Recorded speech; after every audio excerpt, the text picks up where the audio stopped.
1. Presentation 2 is on differentiation. Differentiation is tailoring instruction to meet individual needs, and there are 4 elements of differentiation. We have content, which is what students need to learn, process, how students learn it, product, how students show what they learn, and the learning environment is how the classroom works. Differentiation is proactive, rooted in assessment, student-centered, and provides multiple approaches to content, process, and product. So a few examples of differentiating content is using reading materials at different levels. So your guided reading groups in class would be differentiated.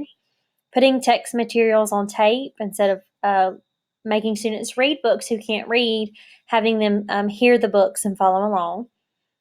Spelling or vocabulary lists at different levels. So this could also be, sight words you differentiate, and even classwork would be differentiated. Presenting ideas through auditory and visual means, and using reading buddies. I like to pair my students.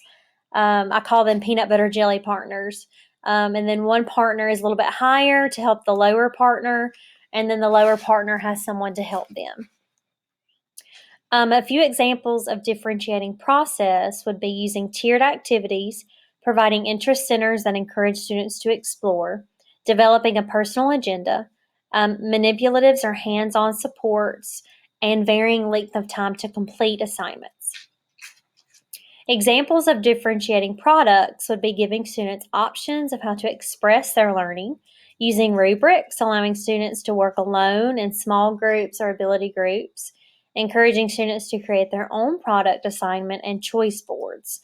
Technology works really well also with allowing students to show their product and what they know.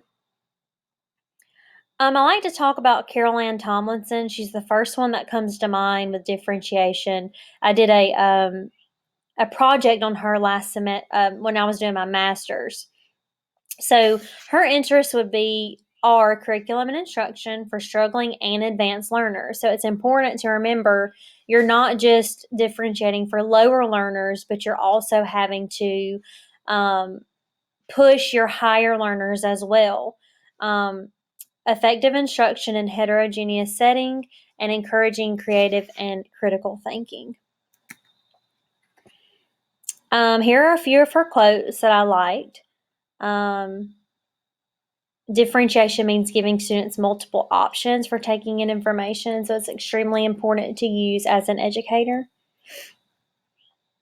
Differentiation, her definition, is that it is responsive teaching rather than one size fits all.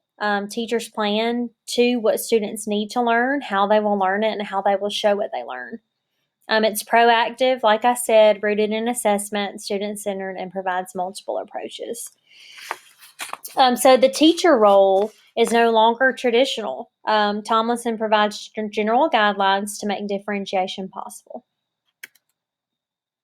This is her instruction, the differentiation model: high quality curriculum, continual assessment, respectful task, building the community, flexible grouping, and teaching up. Flexible grouping is very important. I use it all throughout my day. Key principles for struggling learners. It's important to look at the positives, pay attention to relevance, and teach up. I know a lot of my students have grown a lot since the beginning of the year just by focusing on what they can do. If the standard says add within 20 and they can only add within 10, it's really important to praise them for what they do know and not what they don't know. A few key principles for advanced learners: raise the ceiling of expectations. Make sure the student knows what their aim is. Raise the support system. Be sure to balance rigor and joy in learning. I know a lot of my gifted learners, I try to, most of their work allow them to be student-centered. They teach their own groups. They also help the other students in the class. They go to a higher grade level for guided reading instruction, and they also are pulled out for gifted. The teacher's role is not traditional anymore, giving students the responsibility to facilitate their own learning, giving students a voice, using a wide range of materials, and building a sense of community. The last one's extremely important. If your classroom does not have a positive learning environment, it's hard to get students going with their goals. A few general guidelines for differentiation will be to be clear on key concepts. Think of an assessment as a roadmap for your thinking and learning. Lessons for all students should emphasize critical and creative thinking. So, not just giving your gifted students critical and creative thinking, making sure you're looking at each child and you're looking at what they can do and pushing them to be their best and pushing them a little bit higher. Lessons should definitely be engaging. Whole group, small group, everything should be relevant as well. There should be a balance between student selected and teacher assigned tasks. Here are some practices to differentiate reading instruction. Making your read alouds a common teaching text, teach with diverse materials, organize for instruction so you meet all reading levels. Value independent practice, show students how to construct meaning while reading, encourage discussion, write to explore, think, learn, and improve comprehension. Use ongoing assessments to support each student and plan units carefully.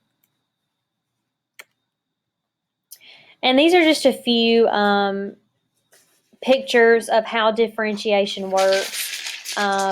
Basically, the teacher is there to respond to learners' needs. Every single child is different. So it goes through, what the mindset is of differentiation, how teachers can differentiate, and how the students, how the strategies are met, and things that can be done in the classroom. I really liked this photo from Pinterest. Classrooms are filled with students with all different language abilities, cultural backgrounds, attention spans, interests, educational backgrounds.